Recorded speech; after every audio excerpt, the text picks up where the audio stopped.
इस कार्यक्रम के पुण्यार्चक हैं श्रुत संवर्धक समूह गुरु भक्त परिवार, श्री चंद्रदीप जी आगरा, श्री नितिन काला हैदराबाद, श्री विकास जैन इंदौर, श्री मानस जैन टीकमगढ़, श्री दिनेश जैन अली टीकमगढ़, श्री राजीव जी जैन सहारनपुर, श्री नवीन जी छतरपुर, श्री शिवम श्रीयांश जैन भिंड, श्री उदित जैन तन्मय जैन सहारनपुर, श्री हैप्पी भैया शानगढ़, श्री शशांक जैन आरा बिहार, श्री प्रवीण जैन आगरा, श्री नितिन कासलीवाल औरंगाबाद, डॉक्टर श्री अक्षय जैन, डॉक्टर मनीष बोथरा जयपुर, श्री अक्षत जैन सहारनपुर, श्री आदित्य जैन बेगमगंज मध्य प्रदेश। ये रख दी हमने, आज पढ़ ली, हमारे साइड में रख जाएगी। सबसे बड़ा माध्यम है आपको, तो छोटे छोटे जिस माध्यम से देखो नहीं करोगे अभी तो सब काम उनका हो रहा है। मंदिर पत्थर के, सुभाष भैया, मंदिर पत्थर के और ग्रंथों का काम ताड़पत्रों पर। अब आपके पास यह भी व्यवस्था है, अब सीएनसी मशीन के द्वारा ग्रंथों को फिर से ताड़पत्र पर लिखने का प्रकाशन हमारे नियोग से वह काम बन गया है। अब आपको यदि जिन शासन की प्रभावना करनी है तो पुनः पुनः अपने ग्रंथों को देखो, कॉपर प्लेट ज़्यादा दिन नहीं चलेगी, पैसा मिलेगा, लोग गला के ख़त्म कर देंगे। लेकिन राजस्थान सरकार हो अथवा किसी भी देश की सरकार हो, ताड़पत्रों की सुरक्षा करती है। और आज यदि आप ताड़पत्रों की प्रतियों पर कोई भी इतिहास अंकित करते हैं, राजस्थान जैन सभा का 500 वर्ष, 1000 वर्ष, 2000 वर्ष बाद भी देखेंगे कि राजस्थान जैन सभा ऐसा कुछ कार्य करके गई है जिसके नाम से 1000-2000 वर्ष तक जिन शासन चलेगा। मुझे लगता नहीं है जैसी आपकी उत्साह शक्ति है कि हम महावीर भगवान के ध्वज के नीचे और आज वीर शासन जयंती मना रहे हैं। ऐसे ठंडे रहे ना बस ज्ञानी, और ठंडे मत पड़ जाना, नहीं तो वैसे चिंता नहीं है हमें, इसलिए नहीं है, मुझे पता है महावीर भगवान की शांतिलाल जी वाणी निष्फल नहीं होती। 18,500 वर्षों तक इसी तरह जिन शासन की प्रभावना इस भारत की भूमि पर होती रहेगी। यानी बहुत कुछ है। आज ये संदेश, जितनी भी सभाएं हैं, ध्वज तुम्हारी गरिमा है। प्रदीप भैया, ध्वज गरिमा है, सबके सिरों पर साफा होगा। यानी देख लेना जितने श्रेष्ठी थे ना, सुभाष भैया, वो रावका जी थी, रावका जी अगर निकलते थे ना सिर पे, सब आप उन्हीं खानदानों के हो, सब आप उन्हीं खानदानों के हो। खाली सिर जैनी का नहीं होता था। अरे क्या लगता था, कोई जा रहा है ऐसे ही, सबने आपसे सीखा। एक दिन ऐसे ही हुआ, 2022 का माँ चतुर्मास हो रहा था। आप सोचते हैं इन सब से ही बात कर रहे हैं, हमसे कर ही नहीं रहे। माँ 2022 का चतुर्मास हुआ और अनेक धर्मों के अनेक जुलूस चतुर्मास के बीच में कोई ना कोई आते हैं। और जैनियों का जो जुलूस निकलता है उसका वैभव ही अलग होता है, वैभव ही अलग होता है। और उसे देख देख के लोगों ने यानी साफे बांधना शुरू कर दिए। उसे देख देख के आप लोग खाली से नहीं निकलते माँ। आपका जो वेशभूषा होती है वह ऐसी नहीं लगती कि किसी अन्य समाज का जो आपकी मर्यादा की वेशभूषा है, इससे लगता है किसी संस्कारवान समाज का यह भव्यतम जुलूस निकल रहा है। भैया, हर के जब भी कहीं जाओगे अपना एक निर्धारित कर लो, ऐसा कि सबको लगाने में कि मुझे नहीं मिलेगा तो मेरा सिर खाली लगेगा। सुभाष भैया, मेरे सर पर अगर राजस्थान जैन सभा की ये जो सुंदरतम पगड़ी है, यदि मैंने नहीं पहनी तो मेरा सर खाली खाली लग रहा है। ऐसा यदि हो जाएगा, मात्र पगड़ी हो जाएगी ना ज्ञानी, पगड़ी से तुम्हारी महिमा है। सबसे पहले पगड़ी झुकाई जाती थी किसी के चरणों में, तुम पगड़ी ही छोड़ बैठे। हाँ, वो फिर से मिल लो प्रधानमंत्री से, खाली सिर आता है क्या? जब जाता है ध्वजारोहण के लिए, कम से कम रोज नहीं पहनते, तो जब भी जाओगे ऐसे जहां जिन शासन की प्रभावना करने खड़े होगे, खाली सिर नहीं जाएंगे, जिन शासन की उस पगड़ी को पहनकर धारण करके जाएंगे। जगत में जो वस्तु उपयोगी नहीं, उसी ओर मेरा उपयोग है। जिस वस्तु की ओर जीव का उपयोग है वह जगत में उपयोगी है नहीं, और जो उपयोगमय है उसकी ओर जीव का उपयोग जाता नहीं। जहाँ जहाँ मेरी दृष्टि जा रही है वह मेरे लिए उपयोगी है ऐसा मैं मान बैठा, लेकिन वह जो भी वस्तु है उसमें उपयोग होता नहीं। अभी तक जिस जिस चीज़ों के साथ में मैं संपर्क में आता हूँ, यह इसलिए ही तो आता हूँ कि ये मेरे लिए उपयोगी है। लेकिन दो वस्तुएं संसार में दिखाई दे रही हैं, दो वस्तुओं में से निर्धारित करना है कि आपका उपयोग कहाँ होना चाहिए, आपकी दृष्टि कहाँ होना चाहिए। जो वस्तु में उपयोग है वह तुम्हारे लिए उपयोगी है, अथवा जो उपयोग से रहित है वह तुम्हारे लिए उपयोगी है। मैंने आज तक यह भेद ही नहीं किया कि किसमें उपयोग है और किसमें उपयोग नहीं है। मैं तो मात्र ये देखता रहा मेरी पूर्ति होना चाहिए, और उससे मेरा घाटा लगे या फायदा हो इस पर विचार नहीं किया। जब जब जिस ओर जीव की दृष्टि जाया करती है वही जीव की सृष्टि का निर्माण किया करता है। माँ, जब जब आपको सबसे पहले आपकी दृष्टि ही जाती है कि मुझे कहाँ जाना है, एक है ये चक्षु दृष्टि और दूसरी है मेरी बुद्धि की दृष्टि।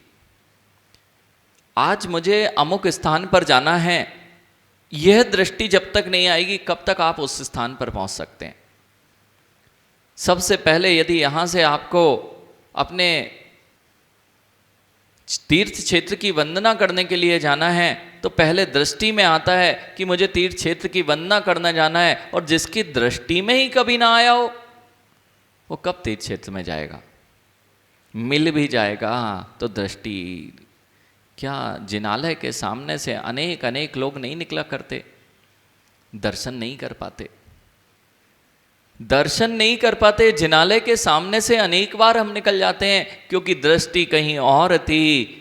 आज तक जिसकी ओर दृष्टि थी उससे मुझे कुछ लाभ नहीं हुआ, आज तक ये भी नहीं ज्ञात हुआ।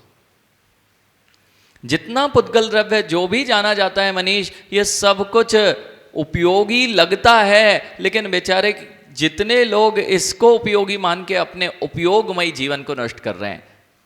उपयोग का अर्थ उपयोग किसमें है? उपयोग अर्थात होता है ज्ञान दर्शन, चेतना के परिणाम। जिस पर तुम्हारी दृष्टि होती है वह चेतना है क्या? भवरलाल जी, आज संसार भावना में मेरा संसार क्यों चल रहा है शांतिलाल जी, आज यह आचार्य भगवान यहाँ पे बता रहे हैं कि मेरे संसार में चलने का कारण मैंने उसे नहीं देखा जिसमें जो देख रहा था। मनीष, जो देख रहा था उसकी ओर किसी की दृष्टि ही नहीं थी, देखने में लगा था और अपनी ओर दृष्टि नहीं कर पाया जो देख रहा था। संसार मदिक्कम्मम तो जीवा हो ओ वादे मिधि विचिंत, जो संसार दुक्कत्तम जीवो सो हे मिधि विचिंतो। मुझे पता ही नहीं है दो में भेद, मैं किसको स्वीकार करूं किसको छोड़ दूं। मां, भेद नहीं पता है जिनको, वही जीव अपना अहित कर बैठते हैं। वो बंदर देखे, बंदर यानी बंदर जो है उसे नहीं पता कि क्या भक्ष है क्या अभक्ष है। उसने तो कचरे में हाथ डाला, जो आया उसको मुख में रख देता है। वह विवेकवान है ना। ऐसे ही मेरे जीवन में भी मैं क्या छोड़ने योग्य है और क्या ग्रहण करने योग्य है कभी विचार ही नहीं करता। मां, क्या क्या छोड़ने योग्य है? कोई एकाध वस्तु का तो नाम बताइए। अभक्ष छोड़ने हो गए। मां, आज ये सब नहीं छुड़वाएंगे, चिंता नहीं करो। ज्ञानी देखना, आज ये नहीं छुड़वाएंगे। आपको लगता होगा महाराज जी कुछ ना कुछ छुड़वा देते हैं, कुछ नहीं छुड़वाएंगे। आज तो आपको ही छुड़वा देंगे। हाँ, क्योंकि अभी तक लग रहा था कि देखना मनीष क्या होता है, लोग कहते हैं पेड़ को पकड़ के रखा है और कहते हैं पेड़ ने मुझे पकड़ के रखा है। यानी वो भंवरलाल जी पशु पक्षी हैं, वे पशु कबूतर जैसे हैं ना, कबूतर को जहाँ दाना डालो बस स्वयं आके वहीं पिंजरे में आ जाता है, अंदर उड़ के जाता ही नहीं है, तुरंत तुरंत आ जाता है। और नहीं तो अगर कोई गाय पालतू पशु है, वो पालतू पशु दिन भर तो घूमेगा और शाम को अपने आप सार में आ जाएगा और बंधने के लिए खड़ा हो जाएगा। समझदार व्यक्ति है ना, समझदार, छूटा हुआ है ना, स्वतंत्र है ना, वो पशु स्वतंत्र है ना, जो अपने आप आके शाम को अपने सार में खड़ा हो जाता है और बंधने के लिए तैयार हो जाता है। ये तो राजस्थान है, राजस्थान की एक घटना शायद आपने सुनाई थी विशाल भैया, आपके यहाँ ही सुनाई थी। ऊँट, एक हाथी भी की घटना सामने देखी माँ। क्या होता है जब हाथी गजरत में लगता है, गंगवाल जी गजरत में हाथी जा रहा था, बहुत हम लोगों के सामने की ही घटना है। पंचकल्याणक महोत्सव में जब अंतिम फेरी चल रही थी वहाँ, वह हाथी था और हाथी पर नियंत्रण कहीं वह बेकाबू ना हो जाए तो क्या किया गया, दोनों पैरों को उसकी जंजीरों से बांध दिया गया। दोनों पैरों को जंजीरों से बांध दिया, ज़्यादा तेज भाग ना पाए। दोनों पैरों का जो अंतर है वो थोड़ी सी जंजीर खुली थी, आपस की दो जंजीर खुली तो वह भाग नहीं पाएगा, पैर ज़्यादा उठा ही नहीं सकता। ऐसा कर दिया, लेकिन थोड़ी देर बाद देखा वो चलने लगा उस गति से, तो थोड़ी देर बाद जो महावत था उसने वह जंजीर खोल दी। वह जंजीर खोल दी, क्या अब दौड़ना नहीं था क्या? हाथी जैसा जीव, उसके लिए जंजीर कुछ नहीं रखती थी, लेकिन क्या किया गया था, बांध दिया गया था। एक बार बांधा था और 10 मिनट बाद उसने उस जंजीर को हटा दिया। अब हाथी भाग नहीं रहा था, उसको पता था मैं बंधा हुआ हूं, उसको पता था मैं बंधा हुआ हूं। जंजीर नहीं थी लेकिन कहीं जा नहीं पा रहा था। हे हाथियों, आपके पैरों में कौन सी जंजीर है, लेकिन तुम भी वहीं बंधे मिलते हो जहां पर बंधे हो। वे पशु के गले में तो जंजीर बंधी थी इसलिए वे कहीं नहीं जा पाते हैं, लेकिन हम अभी खूंटे से जिस बंधे हैं वहीं जाके वहीं पहुंच जाते हैं। गंगवाल जी, खूंटा कहां पर है? कीर्ति नगर में ही है ना। मनीष से पूछो खूंटा कहां पर है। बस यानी यही हमारे साथ में हो रहा है। हम जहां बंधे हैं हमें दिखता ही नहीं कि हम बंधे हैं, और दोनों को एक में एक मान बैठे कि हमें घर वाले नहीं छोड़ते। अखिलेश भैया, घर वाले तुम्हें नहीं छोड़ते कि घर वालों को तुम छोड़ नहीं पा रहे हो? जितने लोग हैं ये कहते हैं रुपेश कि हमें कोई नहीं छोड़ रहा है। अरे पकड़े खुद बैठा और कह रहा है हमें कोई नहीं छोड़ रहा है। क्यों? राग बैठा हुआ है, तीव्र राग की दशा। आज आचार्य भगवान कह रहे हैं क्या उपयोगी है। कैसे लोग हैं, जहां कुटते पिटते वहीं वापस लौट जाते हैं। विजय भैया, घर सुंदर है ना? आप लोग मौन हो जाते हो फिर। बस गजेंद्र भैया, घर सुंदर है ना? हाँ, अब तो बोल दो, नहीं तो देवी बैठी होगी तो असुंदर हो जाएगा। आप नहीं बोलोगे कोई बात नहीं, हम लोग मौन की भाषा समझ जाते हैं आपके। यानी जब भी घर में जाते हैं वहीं कुटता पिटता जीव है, वहीं सबसे ज्यादा दुख पाता है, लेकिन उसे ही सबसे ज्यादा उपादेय मान बैठा है। वहीं पे मिलता है जहां उसे दुख होता है, और धर्म जहां सुख होता है उसकी ओर उसकी दृष्टि ही नहीं जाती। और धर्म से अगर ज्यादा सुख होता है तो अपने आप पर दृष्टि नहीं जाती। संसार मदिक्कम्मो, भगवान को क्या देखना? कभी किसी ने विचार बनाया कि मॉल जाएंगे? माँ, मॉल जाएंगे ऐसा विचार बनाया ना? मंदिर जाएंगे बनाया ना? आप लोग बोलोगे तब तो कुछ आपको लगेगा कि हमें भी लगेगा कि कोई सुन रहा है। भैया, आपने मंदिर जाने का विचार किन किन ने बनाया? सबने बनाया ना? कौन सा? राज मंदिर तो नहीं बनाया? जयपुर में बड़ा प्रसिद्ध है भैया, लोग बाहर से आते हैं, राज मंदिर का तो आते हैं, लेकिन जिन मंदिर का हाँ, आज यही परिस्थिति है। राज मंदिर का बनाओगे तो राज मंदिर पहुंच जाते हो, और जिन मंदिर का बनाओगे तो किस किस ने विचार बनाया कि जिन मंदिर जा रहे हैं कभी जिन भी बनने जाएंगे। बहुत कम लोग ऐसे हैं जो ये सोच पाते हैं कि मुझे जिन बनना है, और जो ये सोच भी ना पाए वह कहाँ से जिन बन पाए। अंतरंग में कभी दृष्टि नहीं जाती है कि मेरे अंदर जो आत्म तत्व है उसकी ओर कभी निहारूं। मैं कौन हूं, कहां से आया हूं, कब से हूं, क्या करूंगा, क्या करता हूं। ये सारे भाव आज तक जीव के अंदर में नहीं आए हैं, इसलिए वह उस दिशा में नहीं बढ़ता। यानी एक गलत दिशा में रखा गया पैर मनीष, दूसरा पैर अपने आप उसी दिशा में बढ़ता है। एक गलत दिशा में पहले आपने जो दिशा निर्धारित कर ली है और उस पर चलना प्रारंभ कर दिया, दूसरा पैर कहां उठेगा। तो सबसे पहले आवश्यक होता है दिशा का निर्धारण। सही दिशा में चल रहे हैं या गलत दिशा में चल रहे हैं, और गलत दिशा में निकल गए हैं तो अब दूसरा पैर अपने आप वहीं जाता है। रुपेश, मंदिर आए ना, मुल्तान ज्ञानी बालक पीछे खड़े हो बेटा। मंदिर आए थे ना आप, कौन से पैर से आए थे? दोनों पैर से आए थे। तो मंदिर आए थे तो दोनों पैर से आए थे ना। इधर तक आओ, यहां सामने आए ना आप, तो पैर से चल के आए ना बेटा। तो वापस कौन से पैर से जाओगे? इन्हीं वाले पैर से कि दूसरे लाओगे? इसी पैर से जाओगे कि दूसरे लाने पड़ेंगे?